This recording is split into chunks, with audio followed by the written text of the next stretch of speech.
अस्सलाम वालेकुम नाज़रीन, मैं हूं हसन कोकर। आप देख रहे हैं प्रोग्राम प्लेफील्ड। पाकिस्तान दूसरे टेस्ट में है मेलबर्न में और दूसरा ही रोज़ है। पाकिस्तान एक बार फिर मुश्किलात का शिकार है और ये कोई ऐसी नई बात नहीं है। हमने पहले मैच की जब टीम देखी तो उस वक्त हमें लगा कि यार उसमें कुछ कमज़ोरियाँ हैं और शायद सिलेक्शन में कुछ ठीक चीज़ें नहीं नज़र आ रही थी। उसका रिज़ल्ट आ गया और फिर हमने देखा कि दूसरा मैच शुरू हुआ, फिर हमने एक स्पिनर की बात की, फिर उसमें हमने देखा कुछ लोग ड्रॉप हुए। और ठीक है, जो लोग परफॉर्म नहीं कर रहे उन्हें ड्रॉप करें, लेकिन जो लोग परफॉर्म अभी भी नहीं कर रहे उनका क्या करें? ये एक बड़ा मुश्किल सवाल और फैसला होता जा रहा है पाकिस्तान के लिए। सरफराज बाहर बैठे हैं, सरफराज, सलमान अली आगा और सऊद शकील, ये तीनों ही तकरीबन एक तर्ज के क्रिकेट इसमें ऑस्ट्रेलिया जब से गए हैं तो खेल रहे हैं। लेकिन अब हमें करना क्या होगा? हम सलमान अली आगा को बतौर स्पिनर खिला रहे हैं, लेकिन क्या वो पार्ट टाइम स्पिनर से फुल टाइम स्पिनर के तौर पर खेल रहे हैं या फिर अभी भी पार्ट टाइम स्पिनर और बैटर हैं? बहुत सारे सवालात हैं। हफीज़ पर बहुत ज़्यादा तनकीद हो रही है और ये कहा जा रहा है कि टीम की सिलेक्शन में बहुत ज़्यादा कंफ्यूज है इंतज़ामिया। और इंतज़ामिया भी क्या, मोहम्मद हफीज़ ही तकरीबन फैसले कर रहे हैं और उनका इन्फ्लुएंस ज़ाहिर है बहुत ज़्यादा होता है और वो दिख भी रहा है हमें। अग्रेसिव क्रिकेट खेलेंगे, ऐसे करेंगे, वैसे करेंगे। पहले में भी कुछ नहीं नज़र आया, दूसरे में इमामुल हक फ्लॉप हुए, अब्दुल्ला शफीक ने 50 प्लस किया और इसी तरह शाद मसूद ने 50 किया, फिर कोई बैटर स्कोर नहीं कर सका।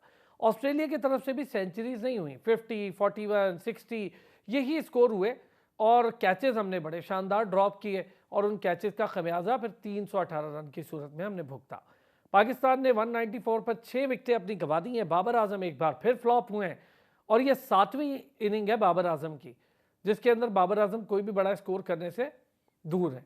हमारे बैटर्स जो हैं वो चैलेंजिंग कंडीशंस में स्कोर करते क्यों नहीं?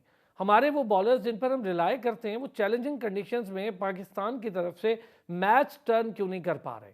ये होता रहा है, करते हैं, यही बॉलर्स हैं जो अच्छी बॉलिंग और यही बैटर्स हैं जो अच्छी बैटिंग करते हैं, लेकिन ये अचानक अभी हुआ क्या है? सारे क्यों आउट ऑफ फॉर्म हो गए या फिर सारे क्यों एकदम से परेशान और कंफ्यूज हो गए?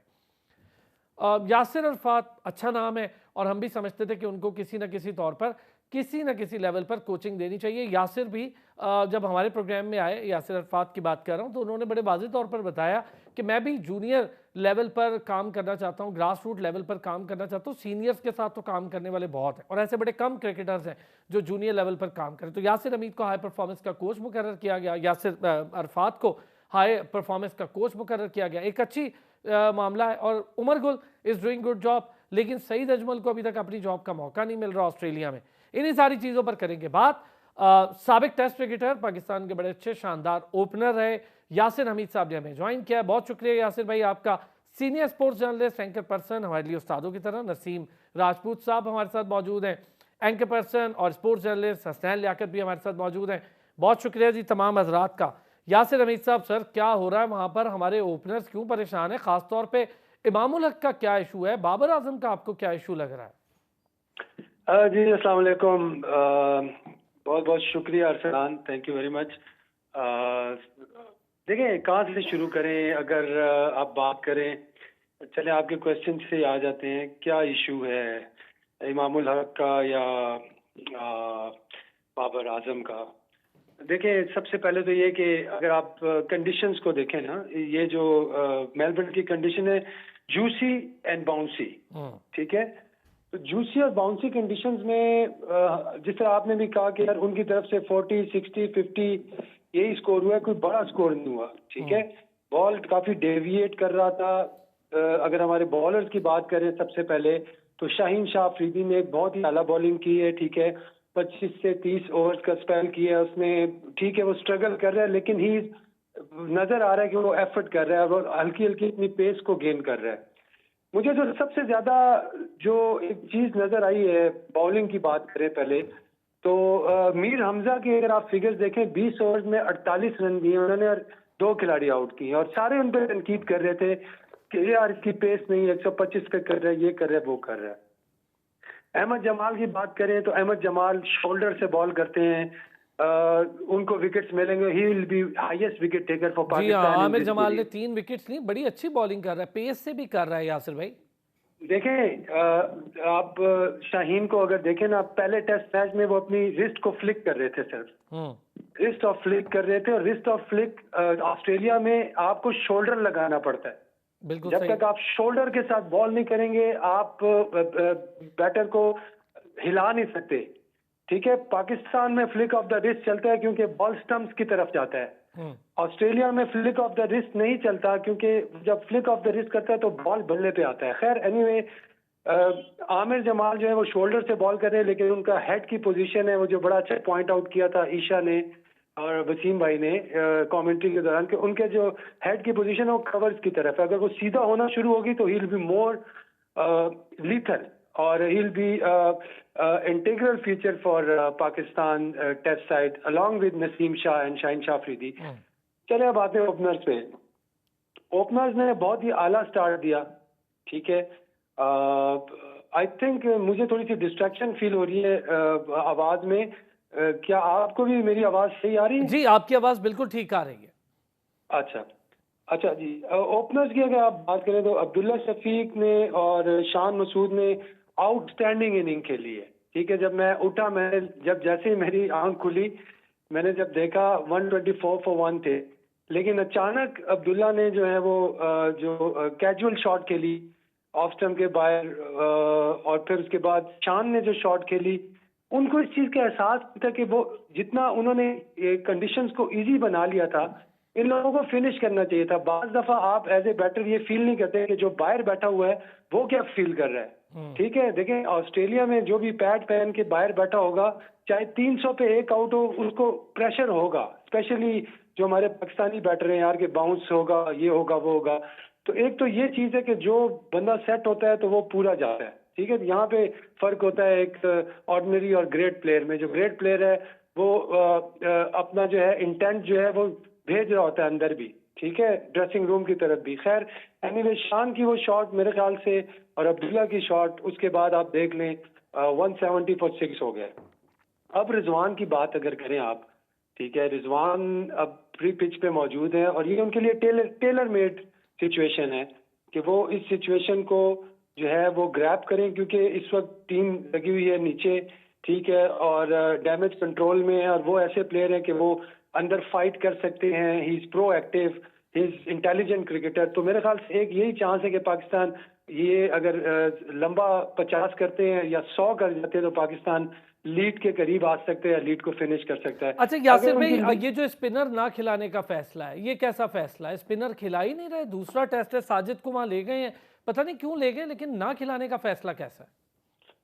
देखें, ये तो एक बड़ा ही ट्रिकी डिसीजन है, क्योंकि पहले दिन और दूसरे दिन पहले दिन बहुत ज्यादा ओवरकास्ट था, तो मेरे ख्याल से उस वजह से उन्होंने स्पिनर को नहीं खिलाया।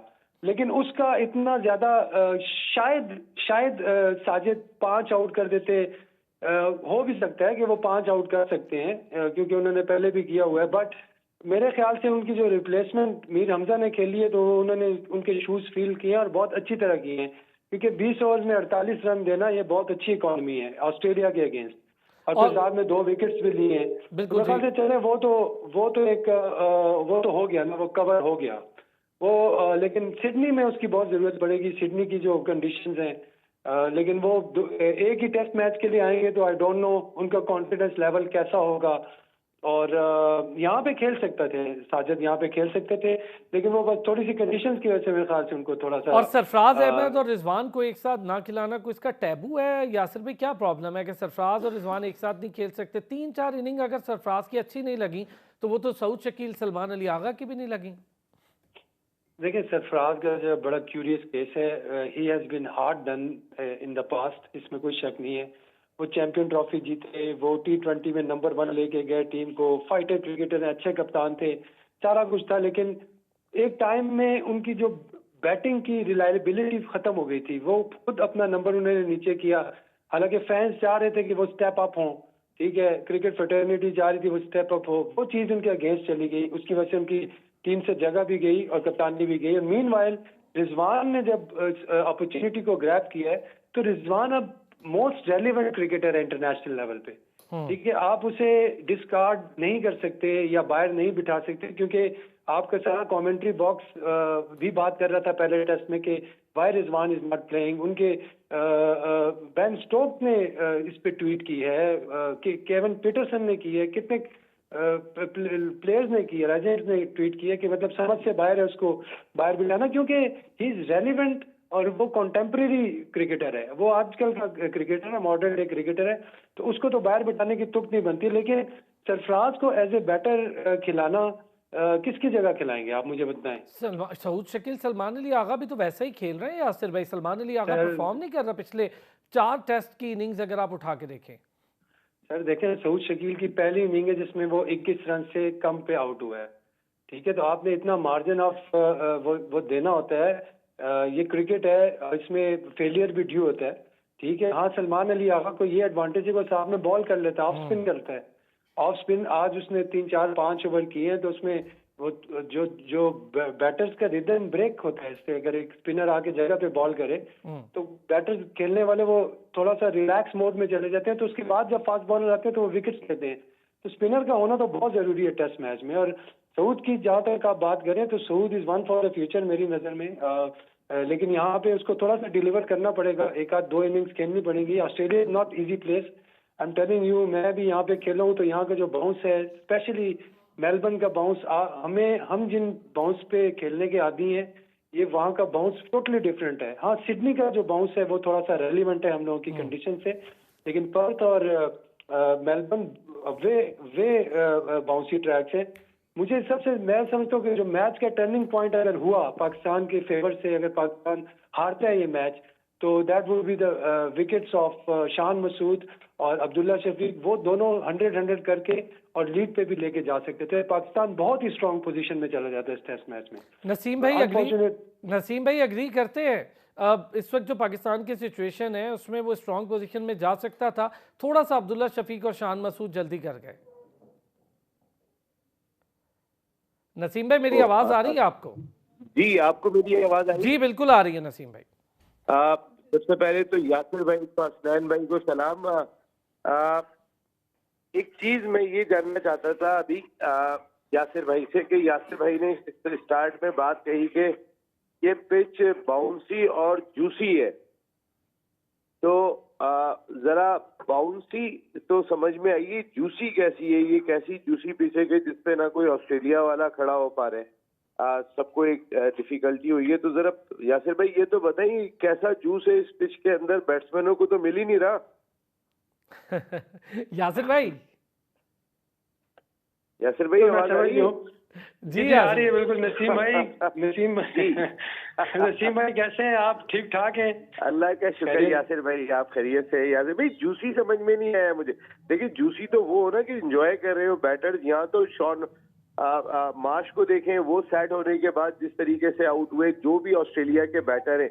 आपने इतनी बात कही कि शान मसूद ने और अब्दुल्ला शफीक ने, देखें उस कंडीशन के अंदर जिस तरीके से हमारे, आपने बहुत अच्छी बात कही है, यासिर भाई जैसा क्रिकेटर ही कह सकता है। भले इमाम ने आज 10 रन बनाए थे, लेकिन दोनों ने जिस तरीके का शुरू का प्रेशर टाइम गुजारा था वो बहुत इंपॉर्टेंट था। अब्दुल्ला शफीक ने, ये यासिर भाई ही कह सकते हैं जिन्होंने टॉप क्लास क्रिकेट। सही बात है, खुद खेला है ना ऑस्ट्रेलिया में, तो उसको पता होता है सिचुएशन क्या है। सही बात। हाँ, लेकिन मेरा सवाल ये यासिर भाई, अगर हमने ऑस्ट्रेलिया की बैटिंग देखें, हमारे बॉलर्स ने दोनों दिन उन्हें तंग किया है। मैंने तो इतनी अच्छी बॉलिंग करते हुए बहुत कम देखा। हसन अली ने बड़ी लाइन और लेंथ के साथ की है बड़े अरसे के बाद। शाहिनशाह अफरीदी का कमबैक हुआ, तो ऑस्ट्रेलिया की जानिब से भी कोई बड़े रन दिखाई नहीं दिए। तो हमारे यहाँ अगर 1.62 1.50 हो गया था, तो नीचे बाबर आजम क्या कर रहे हैं? ये एक बहुत बड़ा क्वेश्चन है। जी बिल्कुल, बहुत बड़ा क्वेश्चन आपने जरूरत थी वहाँ पे। देखे ना यासिर भाई, 124 रन 125 रन अगर एक विकेट पे हमारी टीम कर रही है, हम 318 सामने चेस कर रहे हैं, हमारी दूसरी विकेट 128 पे गिरती है, हमारी फिर भी 8 विकेटें बाकी हैं, लेकिन जो दरमियान की 4 विकेटें हैं उनका मैं बिल्कुल सऊद शकील को मार्जिन देना चाहिए। उनकी जो रिसेंट पास्ट में परफॉर्मेंस है, सऊद शकील को का मार्जिन बिल्कुल बनता है। लेकिन बहुत बड़ा क्वेश्चन मार्क इस वक्त दिखाई दे रहा है बाबर आजम के साथ। बाबर आजम जब वर्ल्ड कप के बाद से कोई एक डिफरेंट फ्रेम ऑफ माइंड में दिखाई दी। और एक और चीज है नहीं नसीम भाई, मैं समझता हूँ वो एशिया कप से, अगर आपको ठीक लगे, एशिया कप से वो उस फ्रेम ऑफ माइंड से नहीं निकल रहा। अच्छा, फिर अभी भी आप अगर देखेंगे कुछ तो कहना चाह रहे हैं नसीम भाई, यासिर भाई कुछ जी यासिर भाई, मैं बस छोटी सी बात करूंगा, उसके बाद फिर हम आपको सुनेंगे। मैं सिर्फ आपसे ये जानना चाह रहा हूँ कि बाबर आजम की प्रॉब्लम आप क्या देख रहे हैं, क्योंकि जहां पे अब कैरेक्टर शो करने की जरूरत थी। मैं कप्तान नहीं हूं जैसे विराट कोहली ने किया, नहीं हूं कप्तान, तो मैं आके उसे वैसे ही खेलूंगा जैसा मैं विराट कोहली हूं। क्या बाबर को आप महसूस कर रहे हैं कप्तानी से हटने का कोई एक फर्क उनकी बैटिंग में दिखाई दे रहा है? और जो उन्होंने प्रेशर कंडीशन देखी, क्योंकि हमने शाहीन शाह अफरीदी, रिजवान और बाबर आजम को जितना करीब देखा है माजी में, वर्ल्ड कप के आगाज से पहले या एशिया कप के आगाज से पहले, क्या उस तरीके से यासिर भाई आपको यहाँ ऑस्ट्रेलिया की सीरीज में एक दूसरे को सपोर्ट करते हुए लग रहे हैं, या थोड़े बुझे बुझे हैं आपस में?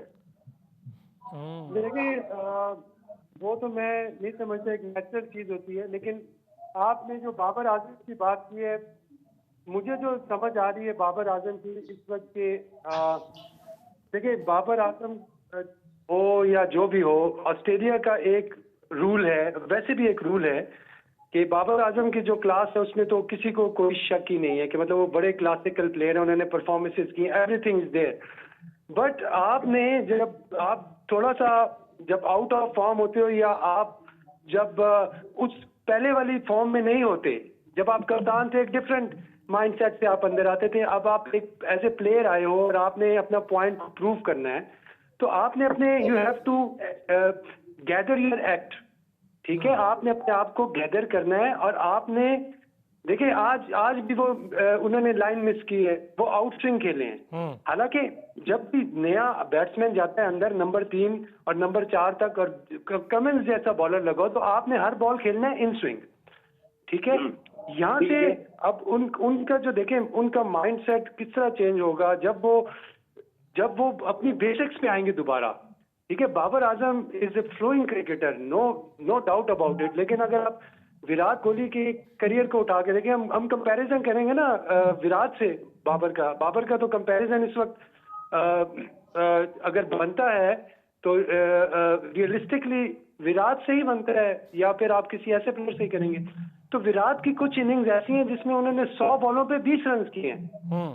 ठीक है, वो खड़े रहे, मैंने खुद वो इनिंग्स देखी है, मतलब ऑस्ट्रेलिया में या साउथ अफ्रीका में। कल भी आप देखें, उन्होंने 70 बॉलों पे 37 रन किए और he got peach of a delivery. ठीक है, आप जाते ही आप अपने स्ट्रोक्स नहीं ढूंढेंगे, आपने जाते ही अपने डिफेंस को कवर करना है, अपने पॉइंट ऑफ कांटेक्ट पे काम करना है कि आपने बॉल को जहाँ के मिलाना कहाँ पे है बल्ले के साथ। बिल्कुल ठीक। एक तो ये चीज है। और बाकी जो आउटसाइड प्रेशर्स हैं जो बाबर आजम के साथ जो हुआ, देखें वो कभी सोच भी नहीं सकते थे कि वो कप्तान बन के और इस तरह वापस आएंगे। और ये एक उनका न्यू एरा है, उसमें इनको खुद ही निकालना है अपने आप को, अपने हाथों में ही है उनका। और विकेट पे खड़े रहेंगे तो उनको रन मिलेंगे।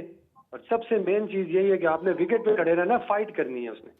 ठीक हो गया। हसनैन क्या कहना चाहेंगे जी, कैसा देखा आपने आज का मैच और प्लस बाबर आजम?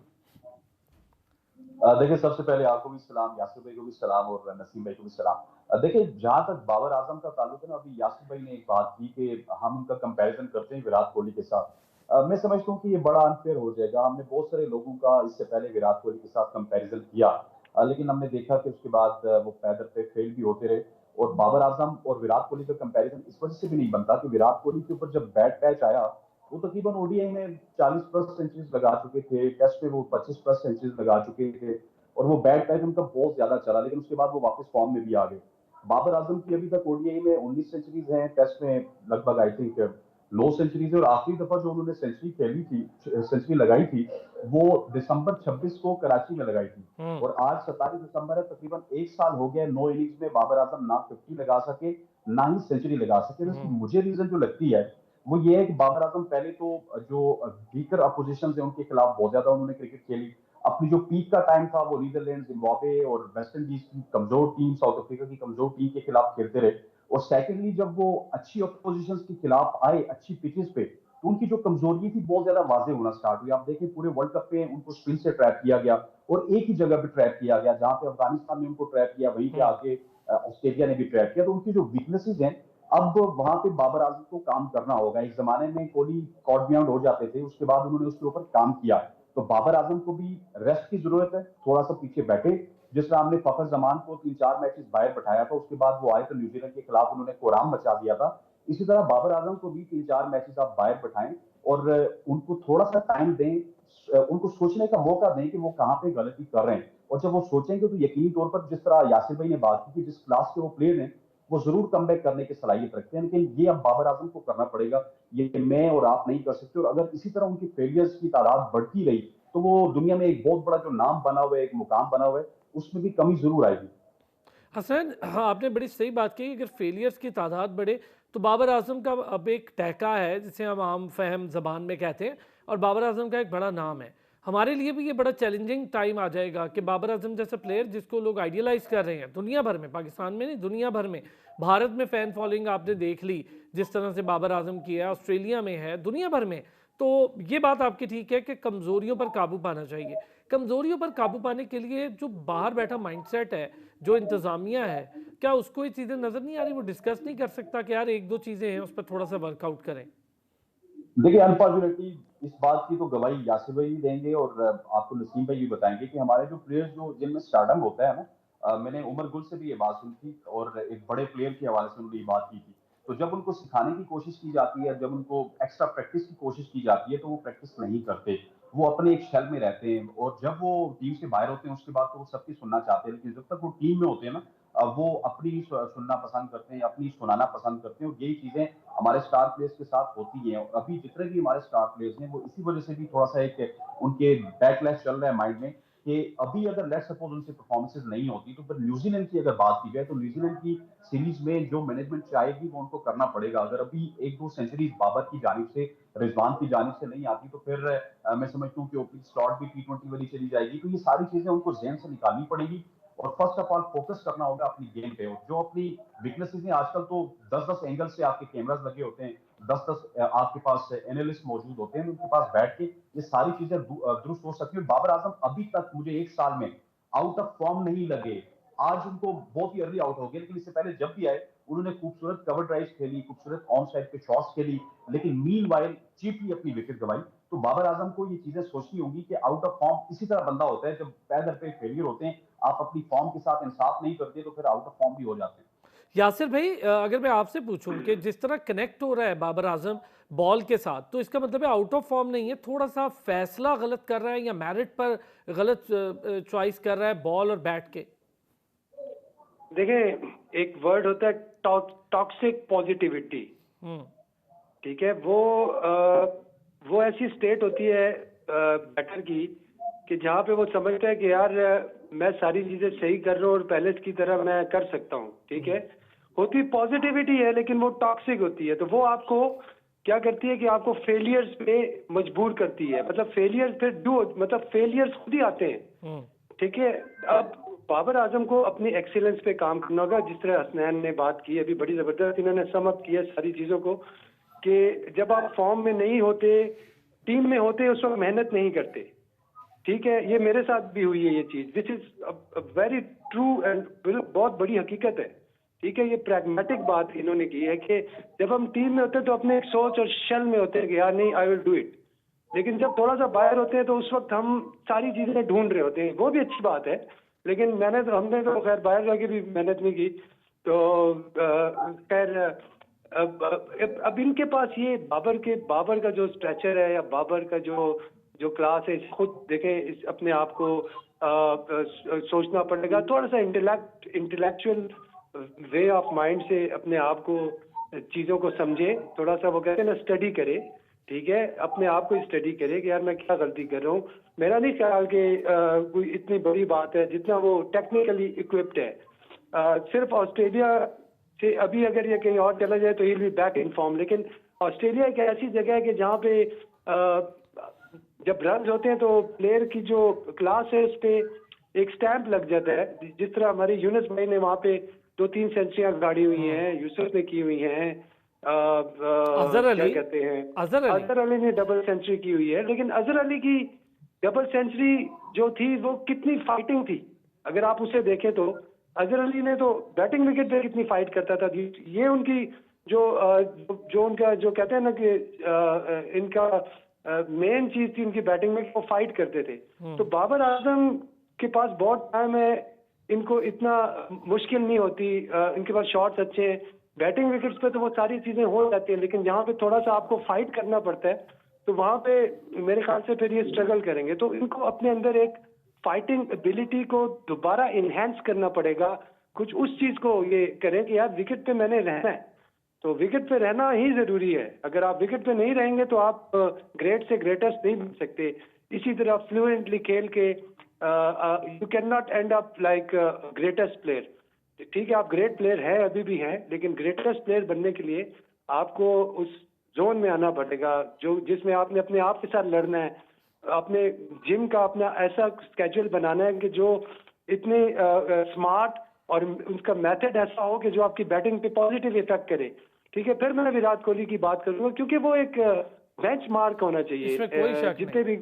जितने भी ग्रेट प्लेयर्स खेल रहे हैं, हमारे इस वक्त जो प्लेयर्स खेल रहे हैं, उसका बेंचमार्क होना चाहिए। इसमें कोई इसमें शर्म की बात नहीं है, चाहे वो किसी भी मुल्क का हो, लेकिन he is proving again and again, और जिम से उसने अपने फॉर्म को रीगेन किया है। बिल्कुल तो ठीक हो गया। अब तो देखें, ये सारी चीजें बहुत ज्यादा कॉन्टेम्प्रेरी हो गई हैं और स्पोर्ट्स एक साइंस बन गई है, तो मेरे ख्याल से मुश्किल नहीं होनी चाहिए, इसको जल्दी निकलना चाहिए इस आउट ऑफ फॉर्म वाले शेल से। एक छोटा सा ब्रेक से वापस आएंगे, जरा बात करेंगे टीम सिलेक्शन के हवाले से भी, और थोड़ा सा जो सरफराज वाला मैटर है या फिर हमारे स्पिनर वाला मैटर है, ये आगे जाके भी हमें परेशानी करेगा। यहाँ पे ठीक जा रहे हैं हमें ओवरकास्ट कंडीशन और कंडीशन देखकर फैसला किया गया, लेकिन अगर हम स्पिनर बुला लेते हैं और खिलाते नहीं है, जो कि ज़रूरत भी है, वो तो मुसलसल खिला रहे हैं नेथन लॉइन को, और ज़रूरत भी है, तो हम करें क्या? हमें क्या फैसला करना होगा? वहाँ पर जो टीम मैनेजमेंट है वो क्या सोचती है? एक छोटे से ब्रेक के बाद वापस आते हैं। वेलकम बैक जी, ज़रा टीम सिलेक्शन पर बात करेंगे और नसीम भाई हमारे साथ मौजूद हैं, हुसैन लियाकत हमारे साथ मौजूद है।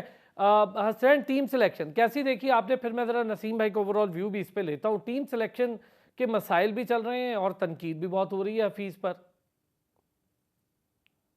टीम सिलेक्शन की बात है, मैं समझता हूँ कि हमने ना पिछले 6, 7, 8 महीनों में चीफ सिलेक्टर से बहुत ज्यादा तब्दील की है, लेकिन अनफॉर्चुनेटली हर चीफ सिलेक्टर ने वही टीम सिलेक्ट की।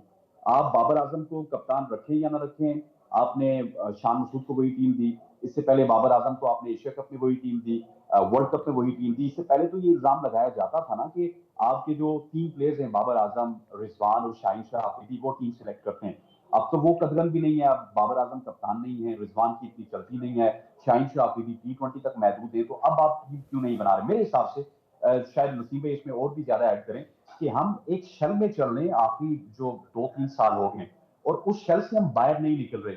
हमें शायद जो हमारे सिलेक्टर हैं वो आके जब एनक लगाते हैं तो उनको उस एनक में फहीम अशरफ ही नजर आते हैं, मोहम्मद नवाजी नजर आते हैं, या फिर शादाब खान ही नजर आते हैं। इससे पहले वाले जो सिलेक्टर थे उनको खुशदिल शाह नजर आते थे या आसिफ अली नजर आते थे। ये जो अभी न्यूजीलैंड की टीम सिलेक्ट हुई है, इसमें जिस जो सामने रख के एक विजन सामने रख के टीम सिलेक्ट की गई, उसको मैं अप्रिशिएट जरूर करूंगा कि साइम अयूब को सिलेक्ट किया गया। कहा यह जा रहा है कि साइम अयूब और रिजवान ओपन करेंगे, किसी दिन साइम अयूब और बाबर आजम ओपन करेंगे।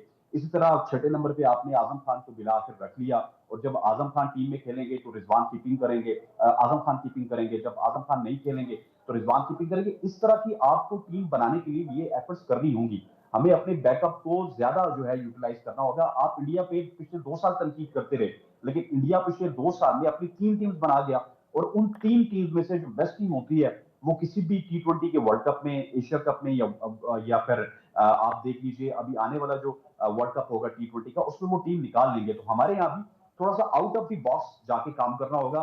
25 लाख रुपया तनख्वाह लेना या 30 लाख रुपया तनख्वाह लेना, ये तो सबको बड़ा पसंद है, लेकिन काम को भी आपने सीरियसली करना होगा। आपने कराची स्टेडियम में जाना होगा, आपको लाहौर स्टेडियम में जाना होगा, रावलपिंडी स्टेडियम में जाना होगा, वहां पे जाके अपने टैलेंट को देखना होगा, और जब आप टैलेंट को देखेंगे, उसको लेके आएंगे, वो आमिर जमाल की तरह 10 विकेट्स लेगा, वो मीर हमजा की तरह परफॉर्म करेगा, वो खुरम शहजाद की तरह परफॉर्म करेगा। आप मुझे ये बात बताएं, खुशदिल शाह ने कितने फर्स्ट क्लास मैचेस खेले टीम में आने से पहले?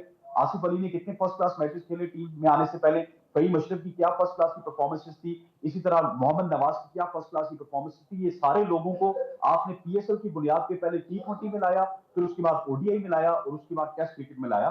तो जब तक आप फर्स्ट क्लास क्रिकेट को इज्जत नहीं देंगे, आपकी जो टेस्ट क्रिकेट है और ODI क्रिकेट है उसकी बेहतरी नहीं आएगी। T20 में आपको आधा तीतर आधा बखेर मिलते रहेंगे, और उसमें आप रिजल्ट प्रोड्यूस करते रहेंगे। Very well said Hasnain, thank you यार, आपका शो है, बिल्कुल आप अपने शो के लिए जाएं लाजमी।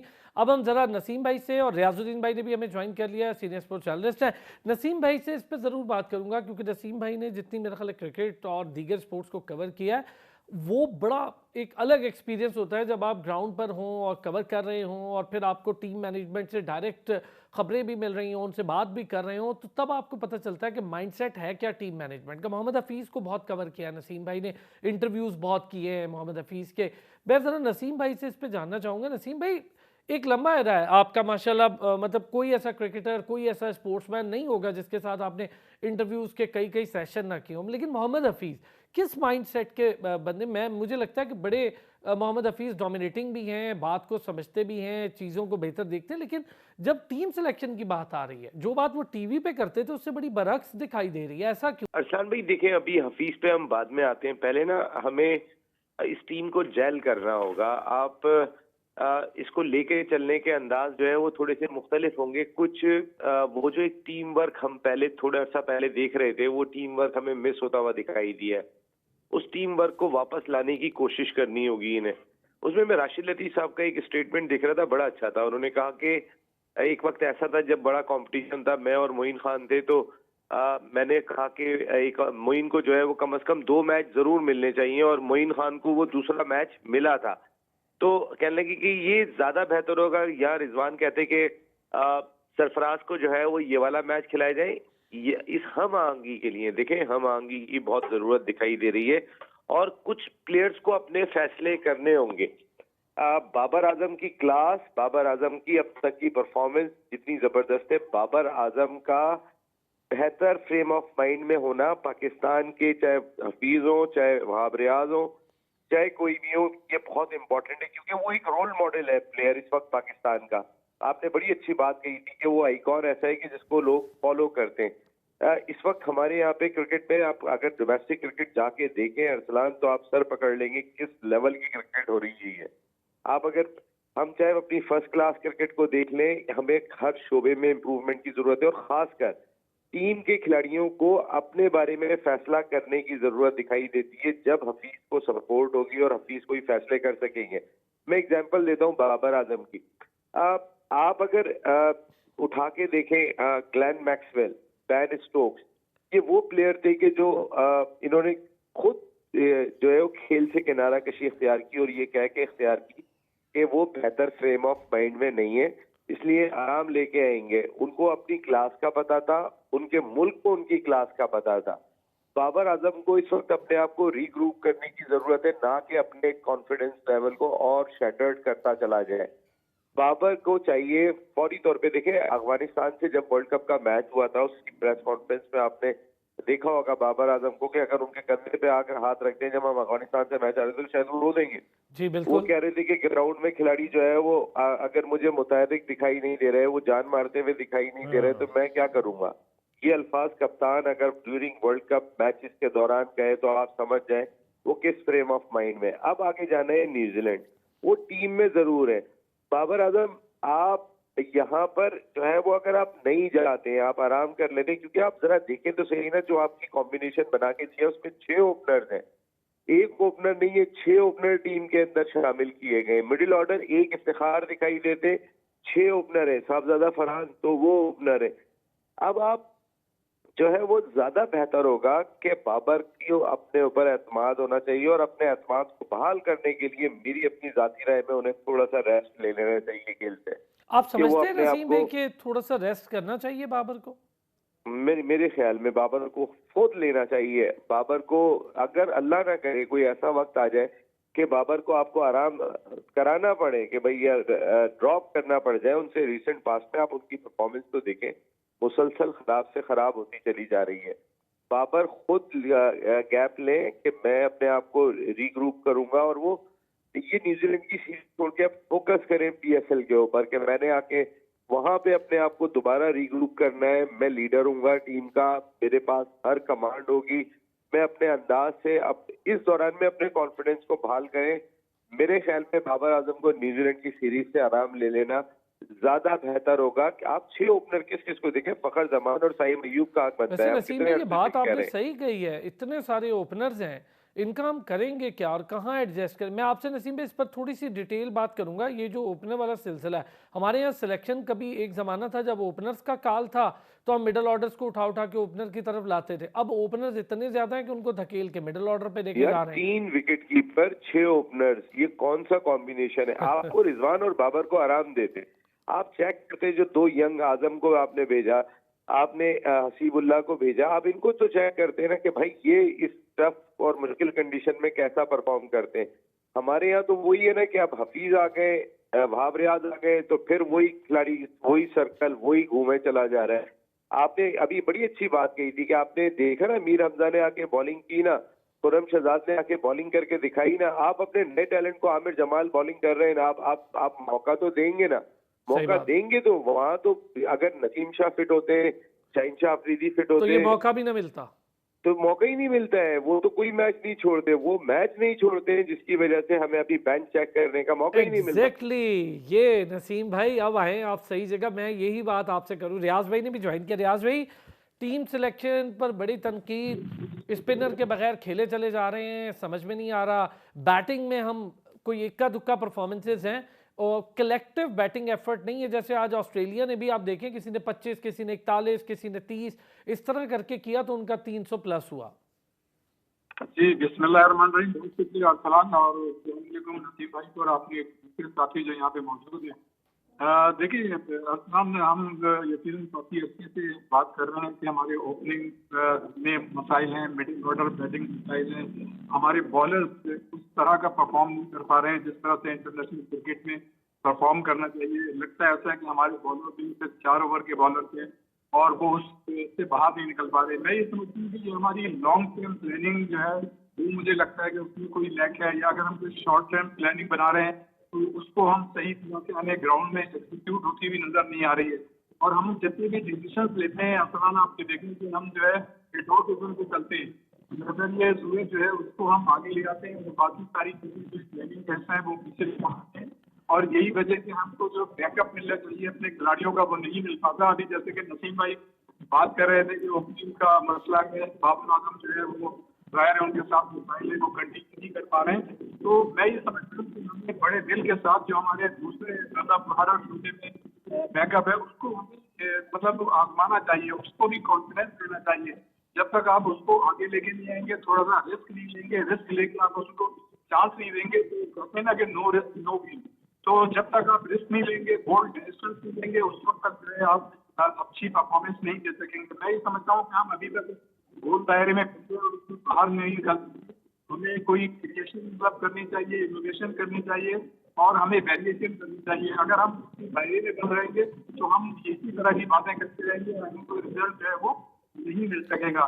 तो मैं ये समझता हूँ कि इसमें प्लानिंग का बड़ा दखल है। और एक चीज और आप ये देखिए कि उस बोर्ड में जिस बोर्ड के 7 महीने में 3 चेयरमैन चेंज हो जाए और उसके ऑफिसर भी चेंज हो जाए, आप ये देखेंगे वर्ल्ड कप में पूरा ऑफिसर के तौर पे अभी ऑफिसर में ऑस्ट्रेलियन टूर पे कुछ और हैं, और आप ये देखेंगे वो लोग अभी भी मतलब अपनी अपनी पोजीशन पे मौजूद है, उनको भी सैलरी मिल रही है और ये भी ले रहे हैं सैलरी नए जो आए। इसके बावजूद आपकी टीम की परफॉर्मेंस में जो है कोई मतलब पॉजिटिव मैसेज नहीं पड़ा है। तो इसका मतलब ये है कि चेहरे तब्दील होने से सारी इन चीजों को अगर आप तब्दील भी कर अच्छा, मैं रियाज भाई जो आप चेयरमैन की बात कर रहे हैं ना, ये बात आपकी ठीक है कि हमारे यहाँ बोर्ड का सेटअप ही कोई नहीं है, बोर्ड की समझ ही नहीं आ रही और उसका ट्रिकल डाउन इफेक्ट हमें टीम पर भी दिखाई दे रहा है। मेरा ख्याल है आप इसी पर फोकस कर रहे हैं। यही मैं कहना चाह रहा था कि जब लड़कों को ये पता है कि उनको पता ही नहीं कि चेयरमैन कौन है और बाकी ऑफिशियल टीम के कौन है, सुबह कुछ होते हैं शाम को कुछ होते हैं, तो जाहिर है इसका एक साइकोलॉजिकल असर जो है वो टीम के खिलाड़ियों पर पड़ता है, उनकी परफॉर्मेंस से पड़ता है और इस चीज को आप रूल आउट नहीं कर सकते। अच्छा नसीम भाई, ये जो हमारे बोर्ड सिस्टम, अभी फिर एक नया मसला खुला हुआ है कि जी अब PSL भी डिले होती जा रही है और फिर हम बड़े फैसले नहीं कर पाएंगे जब तक अब चेयरमैन नहीं आएगा। तो चेयरमैन तो अभी फिलहाल यही है, फरवरी तक तो यही है और जब तक होनी है PSL। अब ये जो फैसले डिले होते रहेंगे तो PSL पे भी इसका इफेक्ट होगा? बिल्कुल होगा, क्यों नहीं होगा। फैसले बहुत सारे ऐसे दिखाई दे रहे हैं कि जो फौरी तौर पे हो जाने चाहिए लेकिन उस पर अब तक काम नहीं हो रहा है। ब्रॉडकास्टिंग राइट्स है, मीडिया राइट्स है, बहुत सारी चीजें हैं। कि जो अभी बिकनी है अभी वो बिक नहीं पा रही हैं। जब वो बेचने के लिए जाते हैं तो सरकार से खत आ जाता है कि आप को रोजमर्रा के उमूर के लिए रखा गया है। रोजमर्रा के उमूर कैसे हैं अरसलान भाई? कि आपने जो है वो कोई 8 लाख रुपए की जॉब कर रहा है, कोई कितने लाख रुपए की जॉब कर रहा है। रोजमर्रा की उम्र में तो इतने की जॉब नहीं होती, लेकिन वो सारी की सारी चीजें हो रही है। लेकिन इन चीजों से जो रोका गया है ये मेरे ख्याल है या तो हुकूमत अपना कोई नुमाइंदा साथ में लाके बिठा दे, भाई अगर उनको भरोसा नहीं है तो 2 उनके बंदे आके बैठ जाए, लेकिन इस अमल को होना चाहिए, ये अमल रुकना नहीं चाहिए। अगर जो भी लेटर लिख रहा है ज़कात साहब को वो भाई कहें कि हमारे भी 2 बंदे आके बैठेंगे, लेकिन ये बिड होनी चाहिए। ये पाकिस्तान सुपर लीग पिछले 10 सालों में सबसे बड़ा ब्रांड है इस मुल्क का, इसको ये खराब नहीं होना चाहिए। इसने काफी हद तक हमारी क्रिकेट को सहारा दिया है। अगर आप फिर एक पहचान बनती जा रही है मॉडर्न डे, अब क्रिकेट बिल्कुल चेंज होती जा रही है। लीग क्रिकेट आ रही है, जिस मुल्क की जितनी लीग स्ट्रांग है वो अपनी एक ताकत शो भी करता हुआ दिखाई देता है इंटरनेशनल क्रिकेट काउंसिल में। तो ज्यादा बेहतर होगा इस वक्त हुकूमत पाकिस्तान अगर बजाय इसके कि वो खत लिख के वो अपने 2 नुमाइंदे भेज दे, भाई हमारे ये 2 नुमाइंदे भी शफाफ हम चाहते हैं तमाम अमल होना चाहिए, और इस सिलसिले में जो है ये भी 2 बैठे हुए अब क्रिकेट बोर्ड के नुमाइंदे बैठ जाए। लेकिन यहाँ हाल तो यह है कि ज़का अशरफ साहब के साथ शायद वो भी फील करते हैं कि कजाकी स्टेडियम लाहौर की दरो दीवार में अगर 100 मुलाजमीन काम कर रहे हैं तो 80 शायद उनको सपोर्ट नहीं कर रहे हैं। ये उनके अपने अंदर की फीलिंग है। ऐसे में किसी भी मैनेजमेंट कमेटी के चेयरमैन के लिए काम करना आसान नहीं होता। एक एग्जाम्पल ये है कि एक मीटिंग में ज़का अशरफ साहब ने एक ऑफिसर को डांटा कि आपने जो है वो इंतजाम अच्छे नहीं किए थे। वो मीटिंग से उठ के चले गए। अब ऐसा तो नहीं होता कि चेयरमैन डांटे और वो आप मीटिंग छोड़ के चले जाए, ये पॉसिबल। अगले दिन आके भले वो कि भाई सर मुझसे गलती हो गई है वो भले कर ले आप, लेकिन आप वहां से उठ के जा रहे हैं तो एक पैगाम दे के जा रहे हैं, अभी तुम क्या हो भाई, हम तुम्हें कोई नहीं मानते। दूसरे लफ्जों में ये कह रहे हैं आप चेयरमैन को। बिल्कुल एक फीलिंग ऐसी आ रही है, और ऐसी फीलिंग के अंदर ज़का अशरफ साहब के लिए काम करना कोई आसान काम वैसे भी नहीं होगा वहाँ पे। और वो अपने आप को बचाने के लिए जिस तरीके के फैसले कर रहे हैं, इसको लगा दो उसको हटा दो, इसके जरिए मैं जो है वो आगे की जानिब और थोड़ा सा सफर कर जाऊंगा। ऐसे सफर की क्या फायदा कि आपके पास अथॉरिटी ना हो और नुकसान पाकिस्तान क्रिकेट का हो रहा हो। आप ज्यादा बेहतर होगा आप खुद लिखें हुकूमत पाकिस्तान को कि आप मुझे खत लिख के रोक रहे हैं कि मैं ये बिड ये जितनी भी है इस अमल को ना करूं, बल्कि जो भी काम करूं आपको बताऊं। आप अपने 2 नंबर बंदे भेज दें ताकि इस काम को ना रुकें, इस काम को होने दें, और ये जितने भी लीग के मामलात हैं इनको चलने दें। यहाँ पर तो बस हमें जॉय ट्रिप चाहिए कुर्सी पे बैठने का, सिंपल सी बात है। भले हमारे पास अथॉरिटी हो ना हो, चाहे हमें कोई पावर मिले ना मिले, चाहे हम जिस दरो दीवार में बैठ के जहाँ के सरबराह है वहां पे हमें कबूल कर रहे हैं या नहीं कर रहे हैं, लेकिन हमारी चीज एक ही है, क्या मजा है जी पीसीबी चेयरमैन की मैनेजमेंट कमेटी वो नहीं छोड़नी है। तो जरा मेरा मकसद है कि ना छोड़े, लेकिन आप थोड़ा सा कहीं ना कहीं इन चीजों की जानिब एक्टिव हो जाए। आप खुद हुकूमत को लिखें कि आप अपने नुमाइंदे भेजें ताकि ये बिड का अमल मुकम्मल हो सके। अब ज्यादा टाइम नहीं रह गया पाकिस्तान सुपर लीग में। इलेक्शन का एक मामला अलग चल रहा है कि उसी दौरान में मुल्क में इलेक्शन हो रहे होंगे। अभी तक आप शेड्यूल अनाउंस नहीं कर सके क्योंकि आपको ये नहीं पता है कि अगर वो इलेक्शन की डेट बहुत ज्यादा मुतसादम कर जाती हैं तो उस सूरत में आप चाहे इमारात लेके जा रहे हो अपनी लीग, जहाँ पे इतनी कंफ्यूजन पाई जाती हो कि लीग पाकिस्तान में होगी या इमारात में होगी या अब रोज हम कोई ना कोई फैसला कर रहे हो। ऐसे में ज्यादा बेहतर होगा कि आप हुकूमत को आप साथ बिठाएं।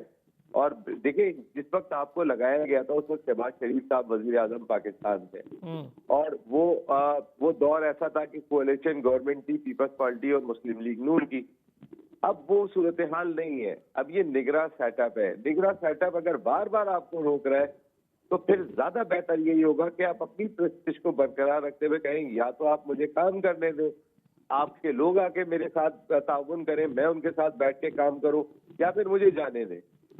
अच्छा वैसे नसीम भाई बड़ी सही बात कही आपने कि उस वक्त गवर्नमेंट और अब सेटअप डिफरेंट, और फिर अभी तक इनको भी टास्क दे दिए ना। अब तो चीफ इलेक्शन कमिश्नर भी आके बैठ गए हैं ना जिन्होंने इलेक्शन करवाने हैं। बिल्कुल, मैं आपको कह रहा हूँ ना कि सारे टास्क उनके दिखाई दे रहे हैं। देखिए मेरी इतलात के मुताबिक तो शायद ज़का अशरफ साहब इलेक्शन कराने के मूड में थे। पिछले कुछ 2 हफ्ते उनका ये प्लान था, लेकिन कुछ उनको अपने करीबी साथियों के मशवरे थे कि जरा थोड़ा सा इसको आगे बढ़ा देते हैं। फिर दूसरी चीज ये कि अब वो भी देख रहे हैं कि मैं इलेक्शन कराता हूँ और मजीद मुझे क्रिकेट बोर्ड में रहते हुए शायद मसाइल का सामना करना पड़ जाए, तो ज्यादा बेहतर ये नहीं होगा कि इलेक्शन तक जो मुझे जिम्मेदारी मिली हुई है, आम इंतखाबात तक जो मुझे जिम्मेदारी मिली हुई है, मैं इसी को एंजॉय करके चला जाऊँ। तो मेरे ख्याल में वो इसी वजह से इलेक्शन कराने का दिमाग से निकाल देते हैं। लेकिन वो खुद यहाँ रहते हुए जितने अच्छे फैसले करेंगे वो हिस्ट्री में उसी तरह याद रखते जाएंगे। वाह, वैसे बहुत अच्छा, बड़ी डिटेल सही बात कही है रियाज भाई। बड़ा सही जो इस वक्त सेटअप है और जिस तरह की सिचुएशन है उसके हवाले से बड़ा सही एनालिसिस, बड़ा प्यारा एनालिसिस है नसीम भाई का। जी बिल्कुल। नहीं, नसीम भाई माशाल्लाह he know very well each and everything about cricket and other game, no doubt। बाकी ये कि देखिए जब तक पॉलिटिकल इन्वॉल्वमेंट रहेगी हमारे में या हमारे दूसरे खेलों में, उन खेल का हशर बिल्कुल यही होगा। इसलिए कि देखे ना, मतलब जैसे भी बात हो रही थी, नितिन भाई कह रहे थे कि उसका कॉलिशन गवर्नमेंट थी, उसको लगाया था। अब जो है जाहिर है मतलब इंटरम गवर्नमेंट है, तो सारा सिनारियो जो है चेंज हो गया है। और ये मतलब पॉलिटिकल जो इंडिपेंडेंस है उसका ये सबूत है।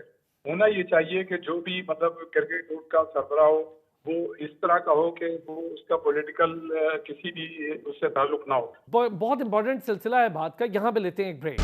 Welcome back. तो वो एक सही डिसीजन भी ले सकता है, आगे भी चल सकता है। अब आप देखेंगे पहले भी पीसीबी के इंतखाबात नहीं हो सके निजाम सेठी साहब के जमाने में, और अभी फिर मतलब इंतखाबात नहीं हो सके। और आप ये देखिए कि बीएसएल जो हम इतने अच्छे तरीके से गुज़श्ता कई सालों से उसका इनेकाद करते रहते हैं, और इस दफे अभी तक मसाइल हैं, मीडिया राइट्स के हैं, ब्रॉडकास्टिंग के मसाइल हैं। और एक मौके पे ऐसा महसूस हो रहा था पिछले दिनों कि उन्होंने मीडिया राइट्स के और उसके वो प्रोसेस में चला गया है, लेकिन अब हुकूमत ने उसको मना कर दिया है। तो अब आप ये देखें एट 11th आवर जो है क्या होगा। और बीएसएल जो है वो दुनिया भर में पाकिस्तान का एक उसने सॉफ्ट इमेज जो है बिल्ड किया है, और अगर इस तरह की चीजें जो है एट 11th आवर होंगी तो उसका जो है दुनिया भर में इतना मतलब इमेज आएगा। वैसे ही हमारा इमेज खराब है कि 7 महीने में हम टीम जो है सरबराह चेंज कर देते हैं, टीम के मैनेजर, मीडिया डायरेक्टर चेंज कर देते हैं। परसेप्शन हमारा बहुत ही गलत जा रहा है और उसके असर जो है टीम के पड़ रहे हैं। और आप ये देखें कि टीम भी उस तरह से मैं ये कहूँगा थोड़ा सा आगे बढ़ के कि जेल नजर नहीं आ रही जिस तरह के नजर आनी चाहिए। अब आप ये छोटी सी बात ले लें कि जो ये सरफराज का मसला था, सरफराज ने आउटस्टैंडिंग परफॉर्मेंस दी थी और सिर्फ एक मतलब परफॉर्मेंस से आपने उनको बाहर कर दिया। उनकी रिस्पेक्ट करनी चाहिए थी। बाहर तो आप पहले ही हैं, लेकिन कम से कम कुछ मैार तो आप मुतय्यन करिए ना। तो रिजवान को ये चाहिए था कि वो मना कर देते, कहते कि नहीं कि आप सरफराज को चांस दें। तो मैं समझता हूँ कि टीम में एक अच्छी हारमोनी पैदा होती है, एक पॉजिटिव मैसेज जाता है। लेकिन ऐसा लगता है कि तो नेशनल ने खेलने के लिए और परफॉर्मेंस कोई नहीं दे रहा। और जितने भी ज्यादातर खिलाड़ी हैं, सॉरी टू से ऑल ड्यू रिस्पेक्ट, उसमें ज्यादातर खिलाड़ी जो है सिर्फ अपने मतलब जो उसको बनाने के रिकॉर्ड बनाने के लिए खेल रहे हैं। तो आप ये देखे ना कि 60 रन बनाए थे इमामुल हक ने और 201 गेंदें खेली थी। तो क्या वो मैच बचाने के लिए खेल रहे थे? उनको तो मैच बनाना चाहिए था। और ये आजकल की टेस्ट क्रिकेट जो है वो कोई मतलब ऐसी क्रिकेट नहीं है कि उसे आप 7 दिन पे ले लें। अब तो 3.5 दिन में क्रिकेट जो है खत्म हो रही है। टेस्ट क्रिकेट मैच जो डिसाइड हो जाते हैं। तो आपको अप्रोच लानी होगी वनडे की और T20 की। जब तक आप वनडे और T20 की अप्रोच नहीं लाएंगे, जाहिर है उस वक्त तक जो है। अच्छा रियाज भाई, ये जो बात आप कर रहे हैं ना, ये सेम चीज़ हमारे पास क्रिकेट के साथ साथ हॉकी में चल रही है। उन्होंने प्रेसिडेंट को हटाया, अल्लाह अल्लाह करके जान छुटी है उनसे, और वो भुगटी साहब को लगाया है। तो प्रेसिडेंट साहब ने एक पाकिस्तान हॉकी फेडरेशन के ऑफिशियल ग्रुप में ही ये डलवा दिया है जी कि हम ये सब नहीं मानते, यानी वो वजीर आजम का फैसला नहीं मानते।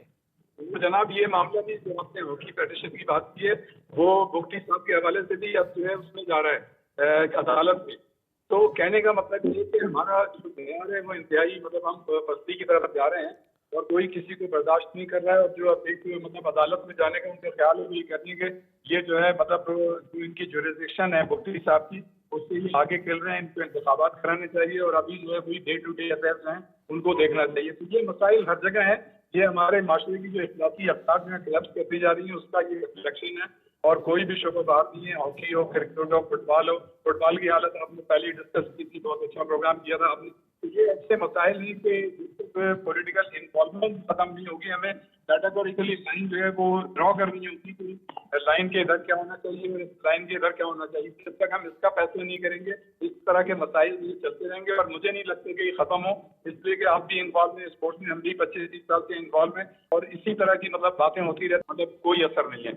रियाज तो भाई, ये जो हॉकी में देखा नसीम भाई की लाइन ड्रॉप हुई है, जरा नसीम भाई से रब्ता कीजिएगा। अच्छा रियाज भाई, ये जो हॉकी वाला मामला है, आप देख रहे हैं ये मुश्किल में पड़ेगा क्या? दोबारा अदालत क्या होगा? मतलब निगरान वजीर आजम क्यों नहीं इसका फैसला कर सकते? वो पैटर्न इन चीफ हैं, वो हटा सकते हैं प्रेसिडेंट को, और इन्होंने कितना बैठना है? देखिए, जो इंडियन गवर्नमेंट है ना, सबके लिए मसाइल हैं कि जब नई गवर्नमेंट आएगी तो उसके बाद फिर सारे मामला जो है नए सिरे से शुरू होंगे। तो लोग जो है मतलब बोल्ड डिसीजन लेने से बच रहे हैं ताकि जब नई गवर्नमेंट आए तो उनके खिलाफ कोई ऐसी चीज ना हो। लेकिन मैं ये समझता हूँ कि जब पॉलिटिकल इन्वॉल्वमेंट होगा हर चीज में तो इसी तरह से लोग डरेंगे भी और सही तरीके से काम नहीं कर सकेंगे। तो होना तो यही चाहिए कि जो मेरिट पे हो, जो सही चीज हो, चाहे वो इंटरम गवर्नमेंट हो, कोलिशन गवर्नमेंट हो, वो जो है उसका डिसीजन लें।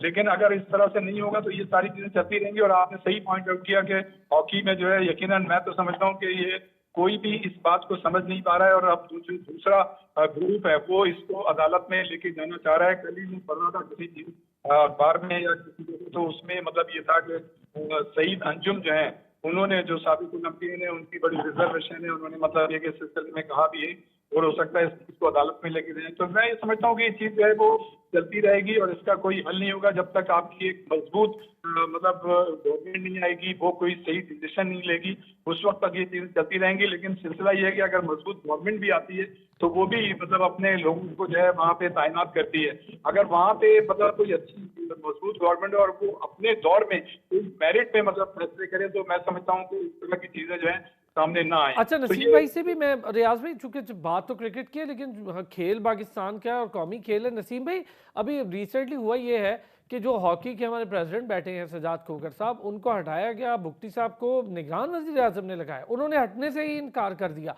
खुद उन्होंने सेक्रेटरी को हटा दिया जब उनका दिल किया, तो वो सेक्रेटरी अदालत गए, वहां से बहाल हो गए, उनको सीट पर बैठने नहीं दिया हैदर को, और राना मुजाहिद साहब को काम करने दिया। अजीब सा मामला कर रखा है हॉकी का भी।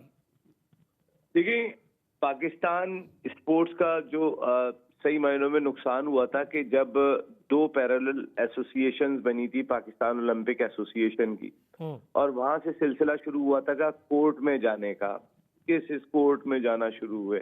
फिर उसके बाद पाकिस्तान की स्पोर्ट्स, ओलंपिक स्पोर्ट्स मोस्टली जो है वो कोर्ट में खेली जा रही थी।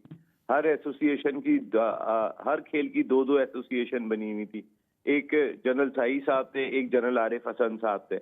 तो दोनों जनरल साहब की जो उस वक्त की लड़ाई थी उसने पाकिस्तान स्पोर्ट्स को नाकाबिले तलाफी नुकसान पहुंचाया, और उस नुकसान की वजह से जो कोर्ट में मैटर्स जाना शुरू हुए, अब ऐसा लगता है हमारे मुल्क की स्पोर्ट्स जो है वो कोर्ट में खेली जाती है। सही बात अब वो ग्राउंड में नहीं खेली जाती है। अब हॉकी की भुगटी साहब की आपने एग्जाम्पल दी, अभी वो आए यहाँ पर और ब्रिगेडियर साहब और जो भी मामला शुरू हो गए कि जी वो कैसे आ गए और हम कैसे आ गए और उनको जो है वो हम कोर्ट में जाएंगे।